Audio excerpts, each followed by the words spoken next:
n+1 क्या है हमारे पास 0। अगर 0 आ जाता है ये, ठीक है, ये वेक्टर 0 आ गया, an+1 0 आ गया, तो इसका मतलब क्या हुआ, दोबारा हमारे पास यही सेट बन गया। ये सेट तो क्या था, Li था, तो ये सेट क्या बन जाएगा, Li। अब an+1 क्या है, अगर हमारे पास क्या है, नॉन जीरो एलिमेंट है। अब कंडीशन आ गई ना लीनियर डिपेंडेंट की, कि उसमें से कितने स्केलर है हमारे पास, an+1 स्केलर है, an+1 स्केलर्स में से an ही हमारे पास 0 आए हैं। जो an+1 है वो क्या है, नॉन जीरो है। तो इसका मतलब क्या हुआ कि एक स्केलर हमारे पास क्या आ गया, नॉन जीरो आ गया। तो ये सेट क्या बनेगा हमारे पास, लीनियरली डिपेंडेंट बनेगा। कौन सा सेट, एस टेस्ट। इसका मतलब क्या हुआ कि कोई भी लीनियरली इंडिपेंडेंट वेक्टर का अगर सब सेट लेके चले तो वो क्या बनेगा, लीनियरली इंडिपेंडेंट बनेगा। और जब हम उसका सुपर सेट लेके चलते हैं, उससे बड़ा कोई सेट लेके चलते हैं, तो वो हमेशा क्या बनेगा, लीनियरली डिपेंडेंट बनेगा। सेम जो लीनियरली इंडिपेंडेंट में थ्योरम है दो, कि उनका सबसेट और सुपर सेट के ऊपर, वही कंडीशन हमारे उसके लीनियरली डिपेंडेंट में भी आएगी। लीनियरली इंडिपेंडेंट में भी हमें इसी तरह से ही प्रूव करना है।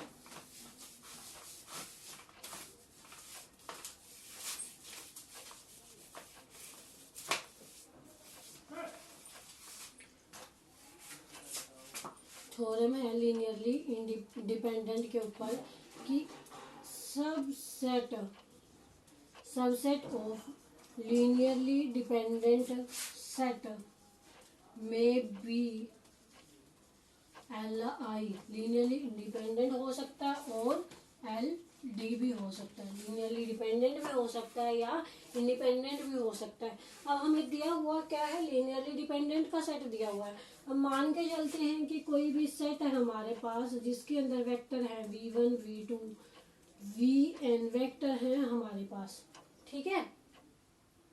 ये हमने वेक्टर लिए, ये क्या दिए हुए हमें, लीनियरली डिपेंडेंट दिए हुए हैं। लीनियरली डिपेंडेंट दे रखे हैं, तो हम क्या करते हैं यहाँ से कि there exist scalar a1 a2 an such that a1 v1 plus a2 v2 up to an vn equal to 0, ठीक है।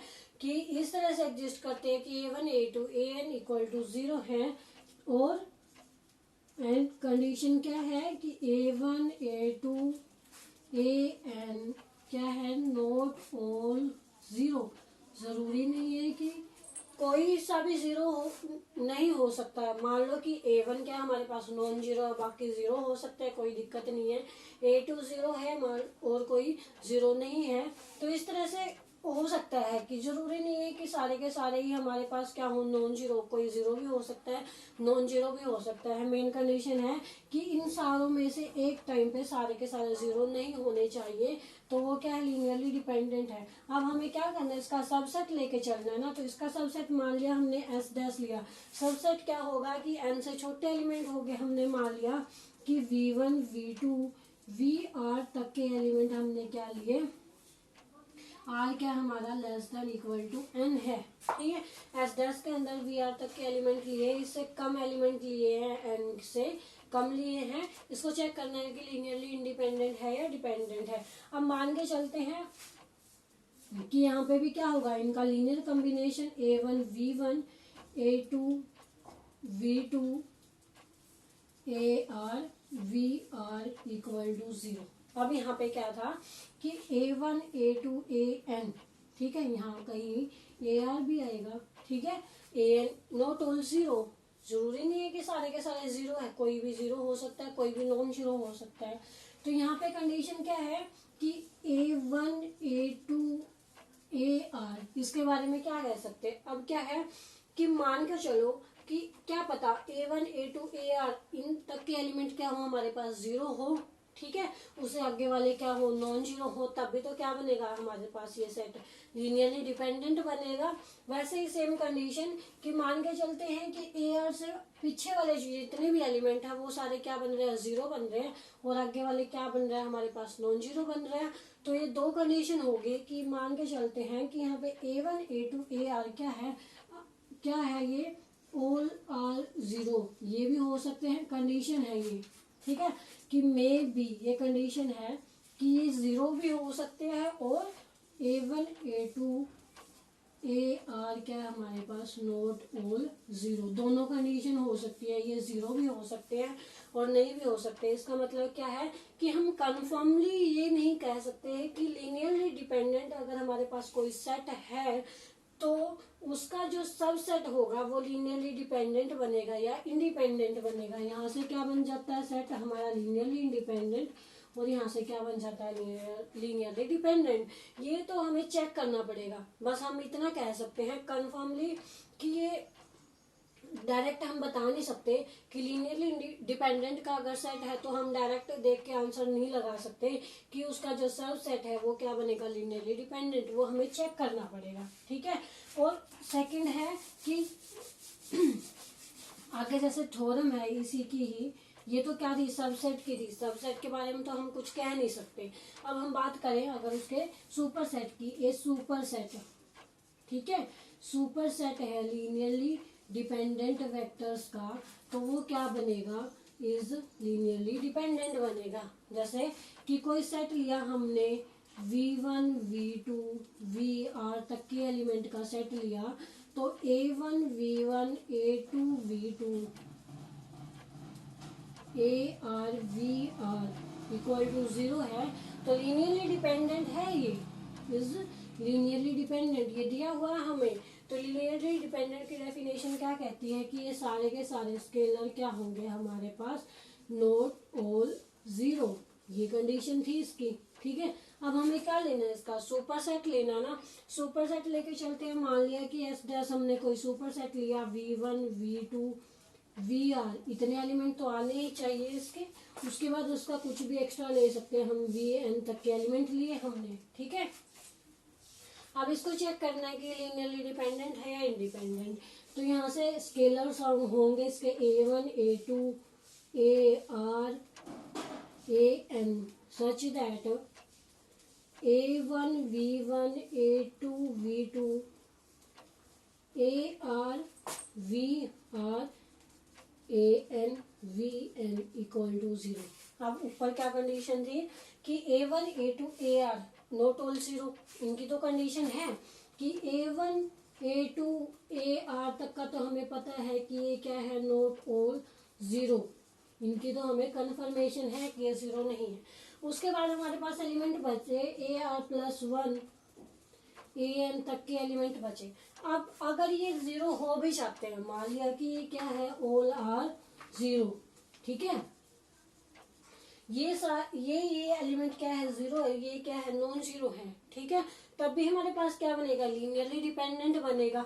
अगर हमारे पास दूसरी कंडीशन है कि ये भी सारे क्या हमारे पास नॉट ऑल 0 है, तब भी क्या बनेगा, लीनियरली डिपेंडेंट बनेगा। इसका मतलब क्या है कि जब हम लीनियरली डिपेंडेंट सेट का कोई भी सुपर सेट लेते हैं वो हमेशा क्या बनता है, हमारे पास लीनियरली डिपेंडेंट बनता है। तो ये डायरेक्ट नेट में 3-4 बार क्वेश्चन पूछे जा चुके हैं कि लीनियरली डिपेंडेंट सेट का जो सुपर सेट है वो क्या बनता है, ये डायरेक्ट क्वेश्चन पूछे जाते हैं।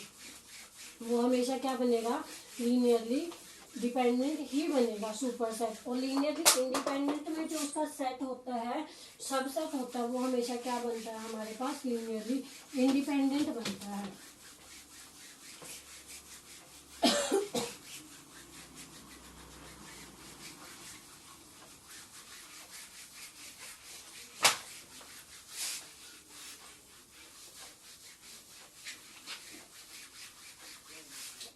इससे आगे है बेसिस, इन दोनों का यूज करके हमें क्या करना है, बेसिस निकालनी है।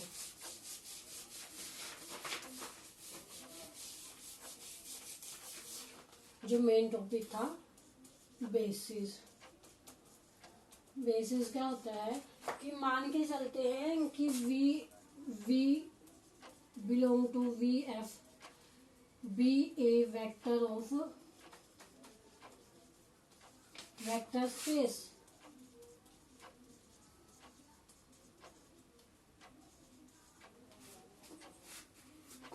and set of V1 V2 Vn is called basis if इस सेट को V1 V2 Vn के सेट को हम बेसिस कब बोलेंगे, इसकी दो कंडीशन है। फर्स्ट, वेक्टर जो V1 V2 Vn क्या हो, हमारे पास क्या होने चाहिए, लीनियरली इंडिपेंडेंट होने चाहिए। पहली कंडीशन क्या है कि क्या होने चाहिए, जो भी हमारे पास जिसको हम चेक करेंगे बेसिस बनते हैं, सबसे पहले वो क्या होने चाहिए, Li होने चाहिए, Li होने चाहिए। और सेकंड कंडीशन क्या है कि जो ये वेक्टर है V1 V2 Vn क्या है, जनरेट करते हो, जनरेट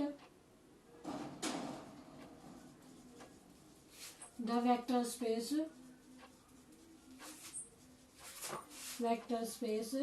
VF। दो कंडीशन है कि इस सेट को हम बेसिस कब बोलेंगे। फर्स्ट कंडीशन है कि ये सेट क्या होने चाहिए, हमारे पास Li होना चाहिए। Li की तो वही कंडीशन भी जो भी बताई थी कि इनके जो स्केलर है वो सारे के सारे क्या होने चाहिए, हमारे पास 0 होने चाहिए। दूसरी कंडीशन क्या है कि जो ये V1 V2 Vn है, जो ये वेक्टर है पूरे के पूरे वेक्टर स्पेस VF है, इसको क्या करें, जर्नेट करें। जर्नेट का मतलब क्या होता है कि कोई भी वेक्टर अगर हमने क्या हुआ वेक्टर स्पेस में से उठाया, कोई भी वेक्टर उठा लेते हैं हम वेक्टर स्पेस में से, तो वो वेक्टर क्या हो, इनके लीनियर कॉम्बिनेशन में लिखा जाना चाहिए। जैसे A1 V1 plus A2 V2 An Vn, इनके लीनियर कॉम्बिनेशन में लिखा जाए, कोई भी वेक्टर हो, इनको छोड़ के बाकी जितने भी वेक्टर हमारे पास वेक्टर स्पेस में से होंगे, अगर वो इनके लीनियर कॉम्बिनेशन में लिखे जाते हैं तो वो क्या करेंगे, ये वेक्टर पूरे के पूरे वेक्टर स्पेस को क्या करेगा, जनरेट करेगा। अगर ये दोनों कंडीशन सेटिस्फाई हो जाती है तो वो क्या बनते हैं, हमारे पास बेसिस बनते हैं। ये थी डेफिनेशन। ये डायरेक्ट क्वेश्चन पूछ लेते हैं कई बार कि वेक्टर्स देके और पूछ लेते हैं कि ये हमारे पास क्या बनते हैं, बेसिस बनते हैं या नहीं बनते हैं। अब बेसिस के लिए जैसे कोई एग्जांपल लेके चलते हैं हम। पहले कंडीशन है कि V1 हमने क्या लिया, 1 2 3 लिया, V2 हमने क्या लिया, 0 1 0 लिया, और V3 हमने क्या लिया, 2 3 5। रैंडमली हमने कोई भी वेक्टर्स ले लिए। बेसिस चेक करना है, बेसिस चेक करना तो फर्स्ट कंडीशन क्या होनी चाहिए, Li होनी चाहिए। तो फर्स्ट कंडीशन ही चेक करते हैं, तो क्या होगा कि इनका linear combination A1 V1 A2 V2 A3 V3 अगर इक्वल टू 0 है तो क्या होना चाहिए, A1 A2 A3 तीनों के तीनों क्या होने चाहिए, 0 होने चाहिए। ये हमें चेक करना है। अब A1 V1 क्या है, 1 2 3 प्लस A2 V2 क्या है, 0 1 0 प्लस A3 क्या है, 2 3 5 इक्वल टू क्या है, 0, वेक्टर के इक्वल है। तो यहाँ से क्या आ जाता है हमारा A1 प्लस में क्या है 2 A3। अब यहाँ से क्या आ गया 2A1 plus A2 plus 3A3, ठीक है। और यहाँ से क्या आ गया 3A1 प्लस 5A3 किसके इक्वल, 0 के इक्वल, ठीक है। तो यहाँ से क्या आ जाएगा A1 plus 2A3 equal to 0। और यहाँ से क्या आ गया 2A1 plus A2 plus 3A3 equal to 0। और थर्ड क्या आ गया 3A1 plus 5A3 equal to 0, ये आ गया। अब हमारे पास वेरिएबल्स कितने हैं, 3 ही है ना, A1 A2 A3, और इक्वेशन भी कितने हमारे पास 3 हैं, ठीक है। तो इसको सोल्व करें तो A1 का A2 के साथ कितना रिलेशन है, A2 equal to A1 equal to minus k 2A3। अगर ये चीज इसके अंदर यूज करें तो यहाँ से क्या आ जाता है, A1 की जगह माइनस के 2A3 रखें तो माइनस के 4A3 plus A2 plus 3A3 equal to 0। तो यहाँ से क्या आ गया माइनस के A3 plus A2 equal to 0 या A2 इक्वल टू A3, दोनों इक्वल है। ठीक है। और यहाँ से कंडीशन क्या आ जाती है कि 3a1 इक्वल टू माइनस के 5a3। यहाँ से कंडीशन हमेशा क्या हो रही है, अपोजिट आ रही है। a2 ये दोनों इक्वल है और ये क्या कर रहे हैं, डिपेंड कर रहे हैं ना, a1 a3 के ऊपर डिपेंड कर रहा है इस तरह से। तो यहाँ से कंडीशन क्या आ गई कि जो ये v1 v2 v3 है क्या बन रहे हैं, डिपेंडेंट बन रहे हैं। अब फर्स्ट कंडीशन बेसिस के लिए क्या होनी चाहिए थी, लीनियरली इंडिपेंडेंट होनी चाहिए थी। तो पहली कंडीशन अगर सेटिस्फाई ना करती है तो ये क्या बनेगा, हमारे पास बेसिस नहीं बनेगा। तो पहले कंडीशन क्या होनी चाहिए, हमारे पास लीनियरली इंडिपेंडेंट होनी चाहिए। उसके बाद हम चेक करते हैं v1 v2 vn।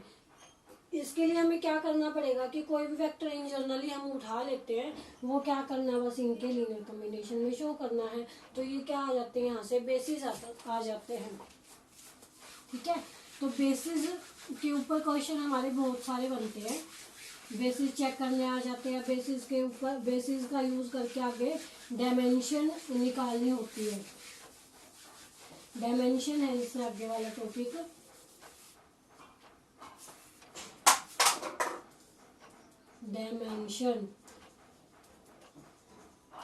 डायमेंशन में क्या है कि जितने भी हमारे वेक्टर स्पेस के अंदर number of element in a basis set is the dimension of vector space. The dimension of vector space कि जितने भी एलिमेंट हमारे बेसिस के अंदर होंगे, जैसे इसमें बेसिस के अंदर क्या है, हमारे पास n एलिमेंट है और ये बेसिस की कंडीशन को सेटिस्फाई करते हैं। तो n एलिमेंट, जितने n एलिमेंट हुए ना, तो वो क्या बन गई, वेक्टर स्पेस की क्या बन गई, डायमेंशन बन गई। जैसे R3 ओवर R हम लेके चलते हैं, इसका मतलब R3 ओवर R का मतलब वेक्टर स्पेस है ये R3 over the field R। ठीक है, तो इसमें क्या होते हैं, हमारे पास बेसिस होते हैं, कौन कौन से स्टैंडर्ड बेसिस हम यूज करते हैं। स्टैंडर्ड बेसिस क्या होते हैं हमारे पास, 1 0 0 0 1 0 और 0 0 1।